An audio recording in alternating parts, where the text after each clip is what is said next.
L'équilibre par la respiration. Alors, on va voir qu'on peut acquérir l'énergie et favoriser la longévité par la respiration consciente et profonde. Vous pouvez vivre pendant des semaines sans nourriture, des jours sans eau, mais seulement quelques minutes sans respirer.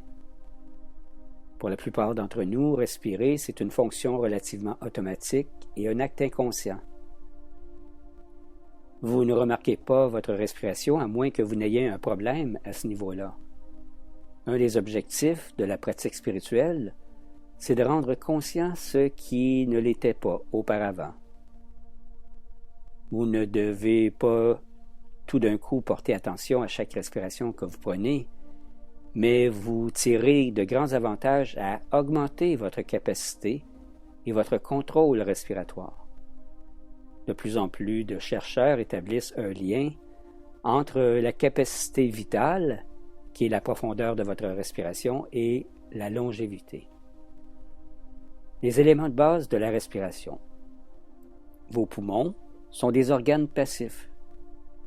Quand vous augmentez le volume de votre cage thoracique, la poitrine, vous créez un vide qui aspire de l'air dans vos poumons. Ceci s'effectue principalement avec les muscles intercostaux. Mais le mécanisme premier de la respiration totale et relaxée est constitué par le diaphragme, un muscle en forme de cloche qui sépare la cavité thoracique et abdominale. Lorsque le diaphragme s'aplatit, il aspire l'air dans les poumons. Lorsqu'il relaxe ou qu'il remonte vers le haut selon un effort volontaire, il expulse l'air des poumons.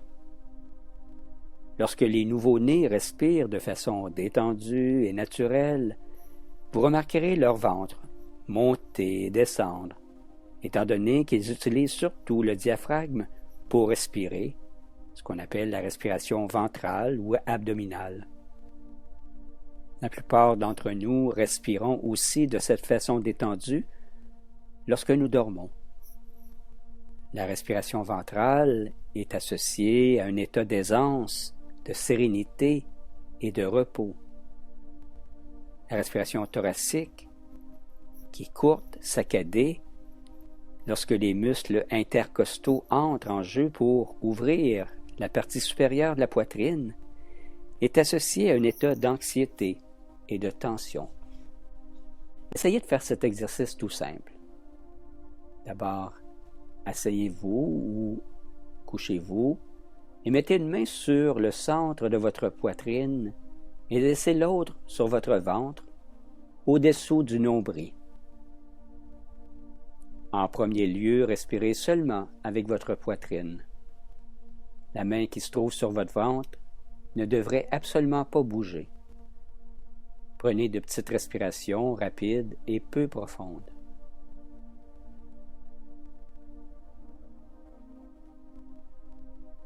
Avec quel état émotionnel associerez-vous la sensation qu'évoque ce genre de respiration?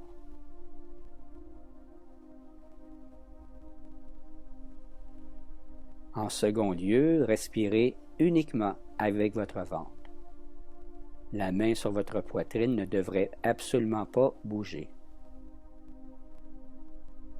Si vous avez tendance à être très affairé et tendu dans votre vie, respirer seulement dans le ventre vous paraîtra probablement étrange et gênant.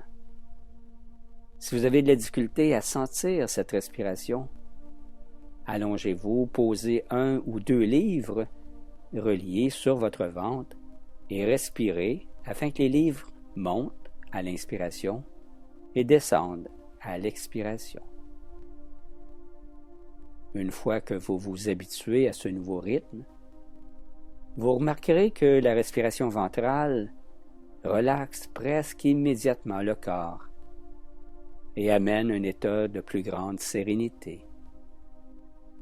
En fait, étant donné que les émotions que vous ressentez sont associées à une tension ou à une contraction dans votre poitrine ou dans votre abdomen, vous trouverez qu'il est difficile de ressentir de la colère, de la peur ou de la tristesse lorsque vous respirez de cette façon calmante.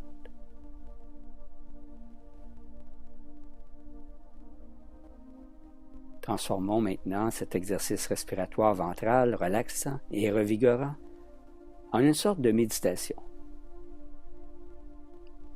Imaginez que vous vous emplissez de lumière et d'énergie quand vous inspirez et que vous expulsez les toxines, la négativité ou les problèmes en expirant et en relaxant votre corps entier. La respiration au repos. Il est naturel d'adopter une respiration ventrale lorsqu'on est assis au repos, qu'on lit, qu'on relaxe, qu'on médite, qu'on étudie ou qu'on parle avec un ami. Mais lorsque vous êtes actif, que vous bougez, montez des marches, portez vos emplettes ou faites de l'exercice, vous devrez utiliser tout votre appareil respiratoire, diaphragme, poitrine et muscles dorsaux y compris. Dans de tels moments, vous ressentirez le besoin de respirer comme si vous emplissiez vos poumons en partant du bas, comme si vous remplissiez un verre d'eau. Ainsi, en prenant une respiration profonde, vous commencez par remplir votre ventre en utilisant votre diaphragme qui pousse vers le bas, puis le bas de votre poitrine où les côtes s'écartent sur le côté, et enfin le haut de votre thorax qui s'élève jusqu'au niveau des clavicules. Lorsque vous expirez, laissez sortir l'air naturellement, en commençant par le ventre qui dégonfle, les côtes qui se rapprochent et l'eau de la poitrine qui s'abaisse. Et vous recommencez en inspirant, en gonflant le ventre, en emplissant au niveau de la cage thoracique qui s'écarte sur les côtés, et ensuite le haut de la poitrine qui s'élève vers le menton. Et à l'expire, la même chose, le ventre dégonfle, les côtes se rapprochent et le haut de la poitrine s'abaisse. Lorsque vous aurez bien ressenti cette respiration profonde, vous serez prêt à la mettre en pratique de la façon la plus naturelle du monde. La pratique contrôlée que vous faites en ce moment va permettre d'installer cet automatisme qui va devenir inconscient, bénéfique. Marcher et respirer, le meilleur exercice naturel. La marche est l'un des meilleurs exercices naturels qui puissent exister et dont les bénéfices sont multiples, n'entraînant que peu ou pas d'effets secondaires. Vous pouvez marcher tous les jours jusqu'à la fin de vos jours et vous disposez déjà de tout l'équipement, de toutes les aptitudes nécessaires. Lorsque le temps est vraiment mauvais, vous pouvez marcher sur une machine à courroie rotative à l'intérieur. Mais quand vous le pouvez, il vaut mieux marcher le plus souvent possible dehors, en contact avec les éléments. Se déplacer dans un environnement naturel, saluer les voisins, observer les changements de luminosité, ça peut s'avérer une expérience pleine de joie, voire spirituelle. Respirez en comptant. L'exercice suivant, qui combine la marche et la respiration consciente, en est un que vous pouvez facilement intégrer à votre quotidien. Dans cet exercice, vous inspirerez et expirerez sur un certain nombre de pas. Commencez en inspirant sur un compte de 2 pas et expirez sur un compte de 2 pas. Inspiration 1, 2, expiration 1, 2. Et continuez à marcher selon ce rythme jusqu'à ce que vous y soyez habitué. Vous voici maintenant prêt pour tout exercice en commençant avec le compte de 2 que vous venez d'apprendre. Inspirez sur un compte de 2 pas. Expirez sur 2 pas. Puis, inspirez sur un compte de 3 pas. Et expirez sur un compte de 3 pas. Puis sur un compte de 4 pas. Continuez l'exercice en respirant toujours plus profondément et lentement et en augmentant régulièrement le nombre de pas pour chaque longue inspiration et expiration jusqu'à ce que vous ayez atteint votre maximum. Peut-être 10 pas ou plus pour chaque inspiration et expiration, c'est-à-dire le maximum de votre marge de confort sans forcer excessivement. Lorsque vous aurez atteint votre maximum, refaites l'exercice à rebours. Quand vous faites une longue promenade et que vous avez fini le cycle progressif du compte, maintenez un rythme aisé pour chaque inspiration et chaque expiration. Par exemple, un compte de 4 pour toute la durée du reste de la promenade. Et ceci va créer une sorte de méditation. Si vous prévoyez marcher sur de courtes distances, disons de votre place de stationnement jusqu'au supermarché, essayez de vous garer à l'angle le plus éloigné du terrain de stationnement et marchez sur un compte de multiple de 2. Inspirez sur 2 pas, expirez sur 2 pas, puis inspirez sur 4 pas et expirez sur 4 pas. Inspirez sur 6 pas et expirez sur 6 pas, et ainsi de suite. Expérimentez pour voir ce qui vous convient le mieux. Si vous êtes à l'intérieur, essayez de faire cet exercice en marchant sur place, sur une trampoline, un appareil simulateur de marche d'escalier ou une bicyclette stationnaire. En augmentant votre capacité vitale et en tonifiant votre corps, vous améliorerez vos chances de vivre une vie plus longue et plus saine.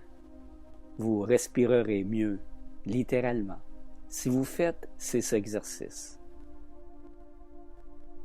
Voici ce que, selon Andrew Weil, qui est médecin à l'Institut national de la santé mentale, chercheur en ethnopharmacologie au Musée botanique de Harvard, sa vision d'une saine respiration.